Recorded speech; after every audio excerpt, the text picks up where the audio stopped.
ሰላም እንዴት አላችሁ? የኢትዮ ታይምስ ቤተሰቦቻችን ለሰዓቱ የተመረጡ አዳዲስ መረጃዎችን ይዘንላችሁ ቀርበናል። ከመረጃዎቻችን መካከልም በመቀሌ የትግራይ ጊዜያዊ አስተዳደሩ ፕሬዝዳንት ቢሮና ሚዲያዎች ከበባ በማድረግ ለቀናት በቁጥጥራቸው ስር አድርገው የቆዩ ታጣቂዎች በነገሮች መጠነኛ መግባባት ላይ በመድረሳቸው መቀሌ ከተማ ለቀው እየወጡ እንደሆነ መገለጹ፣ በጂንካ በተከሰተው የማርበርግ ቫይረስ ስርጭት ምክንያት ተጥሎ የነበረው የህዝብ ማመላለሻ ተሽከርካሪዎችን እንቅስቃሴ ክልከላ መነሳቱን የአሪ ዞን መንግስት ኮሚኒኬሽን ኃላፊ አቶ ደመላሽ መናገራቸውን፣ ዘመነ ስግጥናና አደንቁሮ መግዛት በሚል ርዕስ አቶ ያሬድ ኃይለማርያም ያጋሩትን አነጋጋሪ መረጃ በተመለከተ፣ በአዲስ አበባ ከተማ አልኮል ጠጥተውና በቸልተኝነት በፈጸሙት የሕክምና ስህተት ምክንያት ህሙማንን ለሞት ለከፋ አደጋ ከዚህም አለፍ ሲል ለተለያዩ በሽታዎች ያጋለጡ 41 የጤና ባለሙያዎች ላይ እርምጃ እንደተወሰደ የከተማ አስተዳደሩ ምግብና መድኃኒት ቁጥጥር ባለስልጣን ማስታወቁን የሚሉና ሌሎችን በዝርዝር የምንመለከታቸው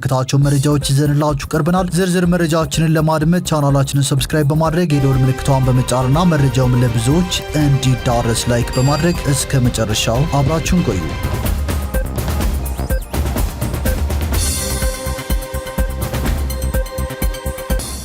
ወደ መጀመሪያው መረጃችን ስናልፍ በመቀሌ ከተማ የትግራይ ጊዜያዊ አስተዳደሩ ፕሬዝዳንት ቢሮና ሚዲያዎች ላይ ከበባ በማድረግ ለቀናት በቁጥጥራቸው ስር አድርገው የቆዩ ታጣቂዎች በነገሮች መጠነኛ መግባባት ላይ በመድረሳቸው መቀሌ ከተማ ለቀው እየወጡ መሆኑን የደረሰኝ መረጃ ያመለክታል ሲል ዋሱ መሐመድ ዘግቧል። በሌላ መረጃ ደግሞ የትግራይ ክልል የንግዱ ማህበረሰብ በክልሉ ባለው ከፍተኛ የኢኮኖሚ ጫና ምክንያት የገቢ ግብር አፈጻጸም እንዲታገድ የፌዴራል መንግስትን ጠይቋል። የትግራይ ክልል የንግዱ ማህበረሰብ የገቢ ግብር ማሻሻያ አዋጅ ቁጥር 1395 ህዝባር 2017 በክልሉ ያለውን ወቅታዊ የኢኮኖሚ እውነታ የማያንጸባርቅ ነው በማለትም ወዲያውኑ እንዲታገድ ጠይቋል። የትግራይ ንግድና ኢንዱስትሪ ምክር ቤት እንዲሁም የትግራይ የዘርፍ ማህበራት ምክር ቤት ሐሙስ ዕለት በመቀሌ ለጋዜጠኞች በሰጡት መግለጫ አዋጁ ከጦርነት በኋላ በክልሉ ያሉ ነጋዴዎችና ድርጅቶች ከሚገጥሟቸው የኢኮኖሚ ሁኔታዎች ጋር የሚጣጣም አይደለም ብለዋል። የትግራይ ንግድና ኢንዱስትሪ ምክር ቤት የቦርድ አባል የሆኑት አቶ ቶማስ ዋሲዩንና ምክትል ፕሬዚዳንቱ ፀሐይ ሃድጉ ማሻሻያው የንግድ ድርጅቶች በጦርነቱ ወቅት ያጋጠማቸውን ከፍተኛ ኪሳራ፣ የብድር ወለድ መጠን በእጅጉ መጨመርንና ከፌዴራል በኩል እነዚህን ችግሮች ለመፍታት የሚረዱ ተጨባጭ እርምጃዎች አለመኖራቸውን ከግምት ውስጥ ሳይገባ መጽደቁንና ወደ ተግባር መግባቱንም ተናግረዋል። ወደ ቀጣዩ መረጃዎችን ስናልፍ ሰክረው የሕክምና ስህተት በፈጸሙ ከ41 በላይ የጤና ባለሙያዎች የሙያ ፍቃድ መሰረዙ ተሰምቷል። በአዲስ አበባ ከተማ አልኮል ጠጥተውና በቸልተኝነት በፈጸሙት የሕክምና ስህተት ምክንያት ህሙማንን ለሞት ለከፋ አደጋ ከዚህም አለፍ ሲል ለተለያዩ በሽታዎች ያጋለጡ 41 የጤና ባለሙያዎች ላይ እርምጃ መውሰዱን የከተማ አስተዳደሩ ምግብና መድኃኒት ቁጥጥር ባለስልጣን አስታውቋል። ከቀላል እስከ ከፍተኛ ቀዶ ጥገና መደረግ ባልነበረባቸው ታካሚዎች ላይ ስህተት መፈጸሙን፣ አግባብ ሕክምና የጎደለው አገልግሎት መከናወንና ምንነታቸው የማይታወቅ መድኃኒቶችን ያለ አግባብ በመርፌ መልክ የሰጡ ባለሙያዎች ላይ የሙያ ፍቃድ እንዲሰረዝ መደረጉን በባለስልጣኑ ዳይሬክተር አቶ ገልገሎ ኦልጅራ ገልጸዋል። ዳይሬክተሩ አክለውም በዋናነት ስህተቶች የሚፈጸሙት የአልኮል መጠጥ በሚጠጡና ጠጥተው የህክምና አገልግሎት በሚሰጡ ቸልተኛ ባለሙያዎች እንደሆነ ገልጸዋል። ይህም በመሆኑ ታካሚዎች ለሞት ለከፋ አደጋና ለተጓዳኝ በሽታዎች መጋለጣቸውን አመልክተዋል። በተደጋጋሚ ከሚስተዋሉ ስህተቶች ውስጥም አላስፈላጊ ቀዶ ጥገና ማድረግና ያለ አግባብ የሰውነት ክፍሎች ላይ መድኃኒቶች በመርፌ መልክ መስጠት እንደሆነም ዳይሬክተሩ አመልክተዋል። በተወሰዱ እርምጃዎች መሰረትም ዳግም ወደ ሙያው እንዳይመለሱ እንዲሁም የትምህርት ማዕረጋቸው እንዲነጠቅ መደረጉን አንስተው በ41 ባለሙያዎች ላይ እርምጃው የተወሰደው ባለፉት 7 ወራት ውስጥ ብቻ መሆኑን አስረድተዋል። ዳይሬክተሩ አያይዘውም ባለሙያዎች የሙያ ስነ ምግባራቸውን እንዲያከብሩና ነዋሪውን መሰል ድርጊቶችን ሲያስተውል ጥቆማዎችን በመስጠት የበኩሉን አስተዋጽኦ እንዲወጣም ጥሪያቸውን አቅርበዋል።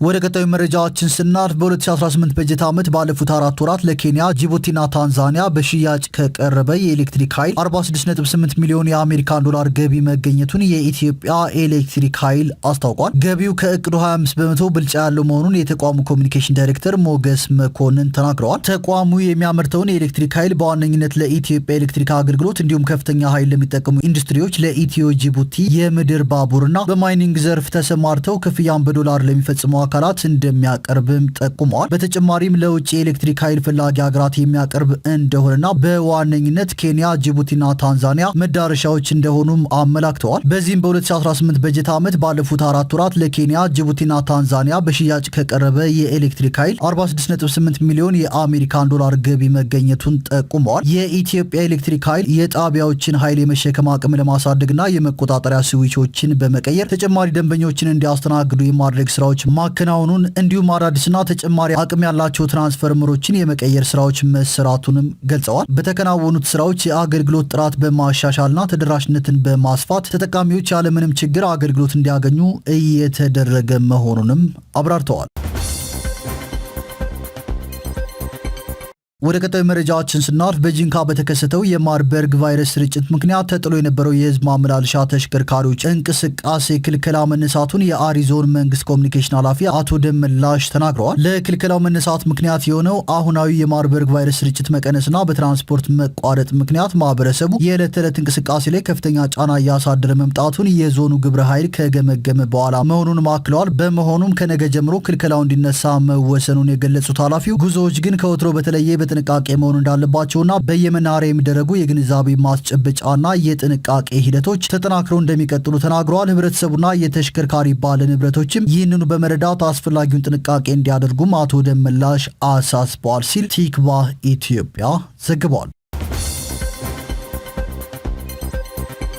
ወደ ቀጣዩ መረጃችን ስናልፍ የህግ ባለሙያ የሆኑት አቶ ያሬድ ኃይለማርያም ዘመነ ስግጥና አደንቁሮ መግዛት የሚል አንድ አነጋጋሪ መጣጥፍ በማህበራዊ ትስስር ገጻቸው አጋርተዋል። የህግ ባለሙያው አቶ ያሬድ ኃይለማርያም ያጋሩት መረጃም እንደሚከተለው ይነበባል። የኢትዮጵያ የፖለቲካ ባህል ምሁር ጠል፣ እውቀት ጠል፣ ሳይንስ ጠል፣ ዲሞክራሲ ጠል ከሆነ ብዙ አስርተ ዓመታትን አስቆጥሯል። በሌላ አገላለጽ ፖለቲካችን ከሰገጠ ብዙ አስርተ ዓመታትን አስቆጥሯል። በኢትዮጵያ ፖለቲካ ውስጥ ከምሁራን ይልቅ በጡንቻቸው የሚያስቡ ጉልበተኞች ትልቅ ስፍራ አላቸው። በተቃራኒው ምሁራን ሲሳደዱ፣ ሲገደሉ፣ ሲታሰሩ፣ ሲዋከቡና በአደባባይ ሲዋረዱ የሚታየው ደርግ ምሁር ጠልና የጨካኝ ወታደሮችና አብዮታዊ ጥበቃዎች ስብስብ ስለነበር እስር ቤቶቹ ሁሉ በምሁራን እየተሞሉ ነበሩ። ደርግን የተካው ወያኔም ሳይውል ሳያድር ነበር ከምሁራን ጋር ጸቡን የጀመረው። ወያኔ የተቀመጠበት የስልጣን ወንበር ሳይረጋ ነበር በመላው ዓለም በእውቀታቸው የተመሰከረላቸውና በአሜሪካና በአውሮፓ ትላልቅ ዩኒቨርሲቲዎች ውስጥ ያስተምሩ የነበሩ 44 የአዲስ አበባ ዩኒቨርሲቲ መምህራንን በቂ እውቀት የላችሁም በሚል በአንዲት ነጠላ ደብዳቤ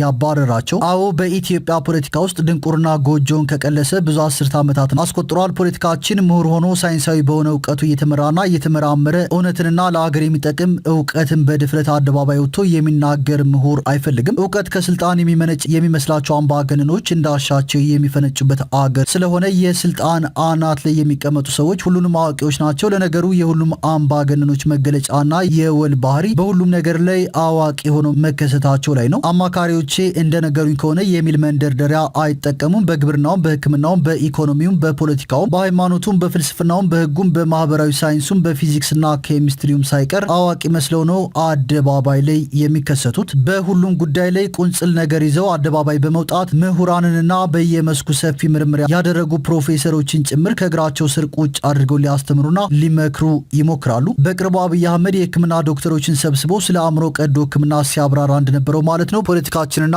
ፖለቲከኞቻችን ከሰገጡ ወይም የድንቁርና መንገድ ከመረጡና ረዘም ያለ ጊዜ ቢቆይም የአደንቁረ ግዛ ስልት ግን በዘመነ ብልጽግና የተዋወቅ ነውና የተበረታታውን ያክል በማንም ዘመን ሆኖ አያውቅም። ያለፉት የአገዛዝ ስርዓቶች ምሁር ጠል ቢሆኑም በዚህ ደረጃ ግን ትምህርትና እውቀት ጠል አልነበሩም። የብልጽግናና አስተዳደር ለየት የሚያደርገው ምሁራንን መጥላትና መፍራት ብቻ ላይ ሳይወሰን ትምህርትና እውቀትንም አብሮ የመጥላትና ትውልድን ማደንቆር አንድ የአገዛዝ ስልት አድርጎ መውሰዱ ላይ ነው። ይህን የምለው ከሰሞኑ የሰግጥ ንቅናቄ ላይ ብቻ ተወሰኘ ሳይሆን የአገዛዝ ስርዓቱ ከመጣ ወዲህ አነቃቂ የሚል ታርጋ የተሰጣቸውና አንዳንዶቹም በአደባባይ በአገዛዙ ስርዓት ሽልማትና እውቀት የተሰጣቸው በርካታ ድንቁርና ዳተኝነትን ከአገርና ከማህበረሰብ በፊት ራስንና ረብጣን ማስቀደም አዋጭ መሆኑን በጸሎት የባንክ አካውንታቸውን በሚሊዮን ገንዘብ እንሞላዋለን የሚሉ ሰባኪያን ያፈራ ብቻ ሳይሆን ሆን ብሎም ያዘመተ ስርዓት ነው። ወጣቱ ትውልድ ከእውቀት፣ ከእውነት፣ ከፍትህ ተቆርቋሪ ተግባራዊነት ከአገር ፍቅርና ለማህበረሰብ ጥቅም ተቆርቋሪ ከመሆን በማራቅ በራሱ ጉዳይ ላይ ብቻ እንዲጠመድ ጊዜውን በቧልት በስድብና ንትርክ እንዲያጠፋና በአደባባይ ማህበረሰብን በማዋረድ የማህበረሰቡን እሴቶች በመናድ ምሁራንን በመዘርጠጥና ጠያፍ የሆኑ ነገሮችን በመስራት የሚኮራ ዝናና ሀብት የሚያፈራ ከዛም አልፎ በመንግስት መድረኮች ጭምር የሚሸለም ትውልድ